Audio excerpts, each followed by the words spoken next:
আল্লাহ তুমি নাকি মৃতকে জীবিত করো, কেমন করে করো একটু দেখাও তো। আল্লাহ বলে, ইব্রাহিম এটা কেমন কথা? আওয়ালাম তুমি তুমি নবী মানুষ, কি প্রশ্ন করলো? তোমার বিশ্বাস হয় না? আওয়ালাম তুমি বিশ্বাস হয় না? তুমি তো নবী, জানো জানো নবী নও, তুমি খলিল, তোমার বিশ্বাস হয় না? এটা কেমন প্রশ্ন? সাইয়েদনা ইব্রাহিম বললেন, বালা বিশ্বাস হয়, ওয়ালাকিন লিয়াতমাইন্না কলবি, কিন্তু দেখলে ভালো লাগবে, দেখলে ভালো লাগবে, দেখলে অন্তরটা ঠান্ডা হবে। সুবহানাল্লাহ পড়ে সাইয়েদনা ইব্রাহিম বললেন, বালা ওয়ালাকিন লিয়াতমাইন্না কলবি, আল্লাহ অবশ্যই বিশ্বাস করি, কিন্তু দেখতে পারলে কলিজাটা ঠান্ডা হয়ে যাবে। বিশ্বনবীর অভ্যাস ছিল ওনার স্ট্যান্ডিং পয়েন্ট উনি ক্লিয়ার করে দিতেন।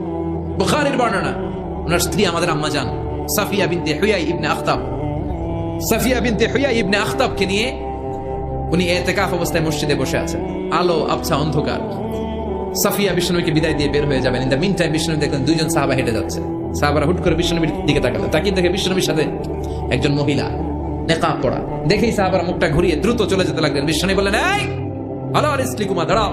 বুখারীর বর্ণনা। বিশ্বনবী ওখানে গেলেন, যে বললেন সাহাবারা আসসালামু আলাইকুম। ওয়ালাইকুম আসসালাম। ইন্নাহা উম্মুকুম সাফিয়া, ওই যে পর্দার আড়ালে একটা মহিলার সাথে আমরা বসা দেখছো, এটা তোমাদের মা, আমার স্ত্রী সাফিয়া। সাহাবারা বলে, সুবহানাল্লাহ, ইয়া রাসূলুল্লাহ, আপনি এটার ব্যাখ্যা দিতে এসেছেন কেন আমাদের কাছে?